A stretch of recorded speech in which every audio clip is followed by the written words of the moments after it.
Boa tarde, pessoal. Está no ar mais uma edição do Resenha Econômica do PET Economia UFES, atividade que realizamos em parceria com a Superintendência de Cultura e Comunicação da Universidade. Na edição de hoje, 19 de setembro de 2018, o Iris Alves, que sou eu, com a ajuda da minha amiga Ana Clara, relembraremos uma das lutas ou resistências mais importantes da história do nosso país e daremos uma perspectiva recente dela, a luta resistência quilombola. Olá, boa tarde, Willis. E boa tarde para vocês ouvintes, que vocês vão perceber em muitos momentos que nós vamos destacar aspectos como a organização, produção, cultura, entre outras coisas peculiares aos povos quilombolas, que por sua vez possuem relação direta com a característica de resistência desses povos, tão importantes para a formação da sociedade brasileira. Pode parecer em alguns momentos, ou num primeiro momento, que estamos aqui tratando de um assunto defasado. Entretanto, se a gente parar para pensar que as nossas memórias cada vez mais estão sendo perdidas, como se fossem cinzas de um incêndio, e que a luta desses povos permanecem presentes até os dias de hoje, apesar de serem invisibilizadas, né? A gente está discutindo algo muito atual. E é com base na história brasileira.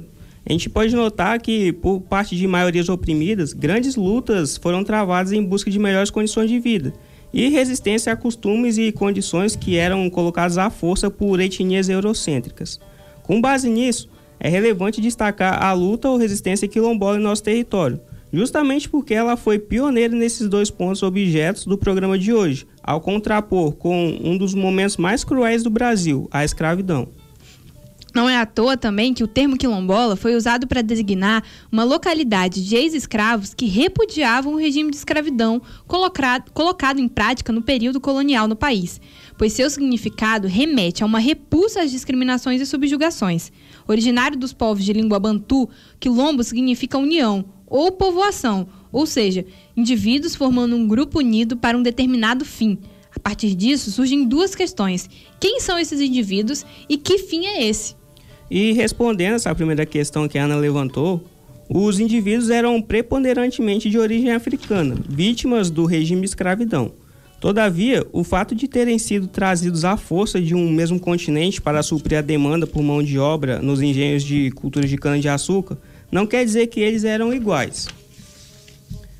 Se caracterizavam pela diversidade cultural, visto que o Bantu era compartilhado por uma imensidão de povos das regiões de Angola e Zaire, atual República Democrática do Congo, de onde eles foram trazidos. Aqui, para citar algum deles, temos Lunda, Ovimbundu, Umbundu, Congo e Imbangala. No entanto, contribuindo para a diversidade cultural, os quilombos brasileiros acolhiam indígenas e também alguns europeus. Os indígenas, também alvo de escravidão, os europeus discordantes e simpáticos com a luta dos quilombos. Estamos aqui falando de indivíduos representantes da Igreja Católica, por exemplo. E daí a gente já aproveitamos para comentar sobre a segunda questão. O fim era o de alcançar a liberdade dos escravos mediante o proporcionamento de fugas e ataques aos latifúndios e preservá-la em um ambiente propício para isso. Tal objetivo destaca bem o espírito de luta e resistência dos quilombolas, pois esses atos nada mais eram do que uma resposta à condição imputada de forma autoritária por seres que se imaginavam, se colocavam superiores a toda a sociedade. Dessa forma, a gente não pode, não é de se aceitar uma história que leva a hostilizar os negros e os indígenas, a qual fica tão evidente nos dias de hoje perante uma sociedade racista e que os vê como atrasados. Na visão histórica dominante, a figura do ser humano mau não recaiu sobre o europeu, que escravizou e matou os africanos e nativos, mas sim sobre o negro, que respondeu à altura das barbaridades condicionadas a ele. Por isso tudo colocado, acreditamos que o dever de realçar e contar a história passada e atual dos quilombos brasileiros a partir de uma outra mentalidade. A tarefa que temos hoje aqui é um pouco complicada, pois temos um tempo restrito, né? E um tema não favorável às generalizações. O ouvinte que nos acompanha desde o início vai lembrar do apontamento feito, né, a respeito da diversidade cultural nos quilombos brasileiros. Nesse sentido, abordaremos na primeira parte dessa rádio aquele que foi o mais emblemático quilombo brasileiro, o de Palmares. E muito se ouve sobre ele. E com toda certeza, caros ouvintes, muito ainda não sabemos sobre ele. Até porque a história que nos é contada não busca preservar memórias, mas sim apagá-las ou distorcê-las. Ainda mais se for com um potencial de abalar as bases estruturais que sustentam a dinâmica sistêmica do país. Frase um pouco complicada, mas a gente vai desenvolver um pouco mais para frente. Enfim, esse é um debate para uma próxima edição, mas vamos focar aqui no Quilombo de Palmares, que é o assunto principal desse nosso primeiro bloco. É isso aí. E já de início, destacamos um ponto controverso na história do Quilombo de Palmares, o período de vigência dele. De 1597 a 1694, é o período mais aceito em toda a literatura histórica quando se fala em momento de fundação e de fim do Quilombo. Porém, existem outras fontes apontando para períodos diferentes e algumas outras fontes que até mesmo defendem a inexistência de Palmares, tratando-se assim de uma lenda. Gostaríamos de chamar a atenção para esse último, inclusive. Ele é uma clara e evidente investida a história das resistências deste país, pois mitiga a existência de Palmares, melhor dizendo, a existência de Palmares só pode ser fruto de má fé. Dizemos isso pelo fato de não ser somente a luta ou resistência de Quilombo que sofre ataques dessa natureza. Toda e qualquer experiência de revolta colocada em prática no Brasil é alvo de ataques às suas memórias históricas. A Cinco Palmares, Canudos, Revolta Praeira, Cabanagem e por aí vai. E a respeito da formação do Quilombo de Palmares, ela é uma resposta de repúdio dos africanos e nativos trabalhadores dos engenhos da região da Serra da Barriga, localizado entre onde hoje ficam os estados de Pernambuco e Alagoas, ao regime de escravidão impostos a eles. Tal localidade, onde foi instalado o Quilombo, possuía as características essenciais para a manutenção da liberdade. Era uma região de montanha, repleta de riquezas naturais e rodeado de palmeiras, daí o nome Palmares. Então se tinha um ambiente muito similar, ao que os povos de origem bantu desfrutavam na África. E além disso, com o objetivo principal dos escravos fugidos era o de promover liberdade para todos os escravizados nos engenhos, o Quilombo dos Palmares proporcionou um ambiente seguro, montanhas, escondido, e com suprimentos para a luta contra a opressão latifundiária. Isso nos evidencia o quão a organização desses povos era, na verdade, muito avançada. Exatamente. E um outro ponto que se junta a esse que a Ana falou, que confirma essa organização, é a própria expansão do Quilombo, Durante o período de vigência dele, ele chegou a alcançar um território do tamanho do que hoje é o estado do Rio de Janeiro, e uma população de 20 mil habitantes. Dentre esse número se encontravam ex-escravos africanos e indígenas que conseguiam fugir ou que eram ajudados a fugir pelas tropas do Quilombo de Palmares e alguns europeus também. E é interessante ressaltar que essas lideranças que levaram Palmares a atingir tais proporções, Então, quando a gente estuda esse tema na escola, muito se atribui a Zumbi dos Palmares, que é um nome bem conhecido, as principais conquistas do local, o que não é um erro, em parte, tendo em mente a sua grande capacidade de liderança, efervescência para com as lutas e o aparato organizativo, mas é desconsiderar a importância de nomes como a Cotirene e Dandara, duas mulheres fundamentais no funcionamento dessa fortaleza quilombola. Sim, e falando um pouco de Acotirene, ela foi uma das primeiras mulheres a habitar a área da Serra da Barriga, que é onde o Quilombo de Palmares se instalou, e se tornou uma das primeiras lideranças de Palmares. Além das tomadas de decisões, exercia a função de mãe e conselheira dos quilombos, sendo consultada para os mais diversos assuntos, desde questões familiares a questões político-militar. Dandara, que foi a segunda que a Ana levantou, teve uma função diferente da exercida por Acotirene. Tratava-se de uma grande guerreira da luta pela liberdade do povo negro, participava ativamente dos conflitos de Palmares contra os engenhos, praticava práticas que a levou a ocupar um espaço representativo no Quilombo. Era companheira de Zumbi dos Palmares e, assim como ele, morreu na batalha que colocou o fim ao Quilombo de Palmares, em 1694. Mortes que são eternizadas pelo dia 20 de novembro, Dia da Consciência Negra, em homenagem ao fim de Quilombo dos Palmares, inclusive. A queda de Palmares possui uma estreita relação com esse fato dos ataques quilombolas aos engenhos. Devido às proporções que essas práticas estavam tomando, Palmares passava a ser uma ameaça aos colonizadores da região, até porque a luta do quilombo ia de encontro da dinâmica de funcionamento dos latifúndios coloniais. Além disso, aspectos econômicos eram colocados em questão, pois a produtividade latifundiária passava a observar queda por volta de meados do século XVII. Sendo assim, as terras férteis do Quilombo dos Palmares, muito usadas para a produção agrícola que mantinha sua população autossuficiente, e o fato do escravo ser um ativo muito valioso, se juntava ao interesse dos colonizadores em eliminar essa organização quilombola. E mediante isso tudo a gente pode perceber que não foi nem um pouco, né, acabar com o Quilombo de Palmares. Precisou-se de 18 campanhas das forças coloniais para o destruir. Quilombo de Palmares deu origem às reivindicações de povos quilombolas que se fazem presente ao longo de toda a história do nosso país. Mas acontece que elas são mitigadas ou distorcidas a todo tempo. Lutas que acontecem até hoje, porém de uma forma diferente, que vamos expor após o intervalo que faremos agora. Fiquem agora com a música Eldorado Negro do Gilberto Gil.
Regaram com todas as águas do pranto, Quilombo, todos tiveram de tombar a mão e lutando, Quilombo, todos nós ainda hoje desejamos tanto. Existe um Eldorado negro no Brasil, existe, viveu, lutou, tombou, morreu de novo, ressurgiu.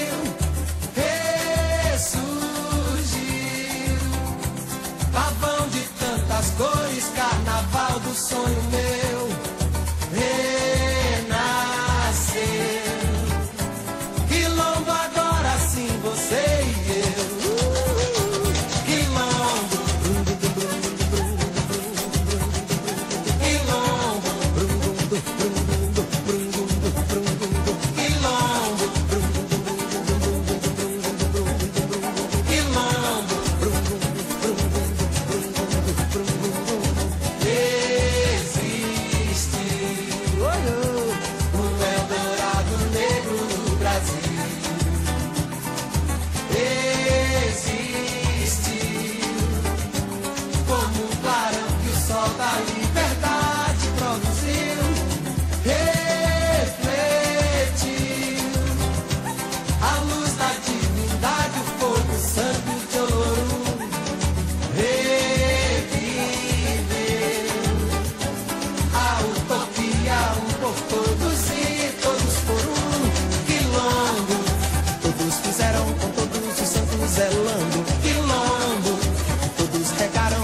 as águas do pranto, Quilombo, todos tiveram de tombar amando e lutando, Quilombo, todos nós ainda hoje desejamos tanto. Existe um Eldorado negro no Brasil, existe, viveu, lutou, tombou, morreu de novo, ressurgiu. Olá, ouvintes! Estamos de volta com o programa Resenha Econômica, que nesse período de campanha eleitoral vai ao ar todas as quartas-feiras ao 12:30, aqui na 104.7, Universitária FM. No primeiro bloco, eu, Ana Clara, e o Iris, meu amigo aqui do lado, apresentamos um pouco da história do Quilombo dos Palmares, destacando as suas peculiaridades organizacionais, produtivas e culturais, além da luta e resistência frente às opressões da escravidão. Dando continuidade ao nosso tema, entraremos na segunda parte da edição de hoje, buscando uma maior compreensão dessa discussão, que não ficou apenas no passado. Na verdade, a força quilombola ainda existe no Brasil e se encontra espalhada em suas 5 regiões. Dado a definição histórica, é comum pensarmos que estes refúgios para escravos fugidos teriam se extinguido com a promulgação da Lei Áurea, em 1888. Mas a abolição da escravatura foi somente um passo na luta contra a opressão da população negra. A lei restringiu-se à mera libertação do povo cativo, sem dar garantia de qualquer tipo de assistência social. Por isso, nos anos que sucedem à promulgação de tal legislação, a população negra, ou quilombola, buscou conquistar espaços na sociedade para que se assegurassem direitos básicos e fundamentais à manutenção da vida, tais como emprego, moradia, saúde, educação e a proteção contra o forte racismo ainda impune. Os quilombos, por sua vez, resistiram. Conseguiram manter-se com territórios rurais isolados das grandes cidades e sob um funcionamento baseado na atividade coletiva, na produção para a subsistência do grupo. Contudo, se pensarmos que tal isolamento garantiria algum tipo de tranquilidade, estamos muito enganados. Os interesses empresariais nas terras de grande valor financeiro foram suficientes para abrir perseguição jurídica pela propriedade das terras, por meio da grilagem dos documentos, e ataques violentos a essas comunidades, que se recusam a deixar seus lugares. Situação essa que se estendeu por toda a Primeira República e foi intensificada durante o período da ditadura militar. Mas felizmente, com o fim da ditadura e a elaboração do novo texto constitucional em 1988, foi incluído o Ato das Disposições Constitucionais Transitórias, número 68, que reconhece a propriedade definitiva aos remanescentes das comunidades de quilombos, estabelecendo que o Estado deve conceder títulos de propriedade a essas comunidades, e o decreto, que é citado acima, é um dos instrumentos normativos que procura executar o comando constitucional. Mas vale aqui levantar o que são entendidas por comunidades quilombolas. Bem, de acordo com a Secretaria Nacional de Políticas de Promoção da Igualdade Racial, comunidades quilombolas são grupos com trajetória histórica, própria, cuja origem se refere a diferentes situações, a exemplo de doações de terras realizadas a partir da desagregação de monoculturas, compra de terras pelos próprios sujeitos com o fim de sistema escravista, terras obtidas em troca da prestação de serviço ou áreas ocupadas no processo de resistência ao fim do sistema escravista. Em todo caso, o território é a base da produção física, social, econômica e cultural da coletividade. A terra é entendida como um bem comum àqueles que vivem. Essa é a definição que a Secretaria nos dá. Tratando do tema em termos estatísticos, até este ano, 3.040 quilombos foram identificados no Brasil pela Fundação Cultural Palmares, mas somente 258 desses territórios detêm o título de propriedade. As áreas onde estão concentrados o maior número de quilombos são nas regiões Nordeste, tendo o Maranhão 698 e a Bahia 747. E, de acordo ainda com o relatório da Coordenação Nacional de Articulação das Comunidades Negras Rurais Quilombolas, a CONAQ, existem 214 mil famílias vivendo em quilombos, aproximadamente 1 milhão de pessoas. Não é um número pequeno, sendo que desse total, 92% se declaram pretos e pardos e, segundo o Ministério do Desenvolvimento, desses 92%, 75% vivem em situação de extrema pobreza. Um número alto diante da média nacional de 8,5%, em relação à extrema pobreza. Ao cruzar dados com o desenvolvimento social, a Fundação Palmares constatou que 76% não possuem coleta de esgoto, 63% vivem em casas de terra batida, ou adobo, como a gente conhece também, e 62% não dispõem de água encanada. E, além disso, 24% desse total de 1 milhão de pessoas são analfabetos. Isso são números muito preocupantes para essa comunidade.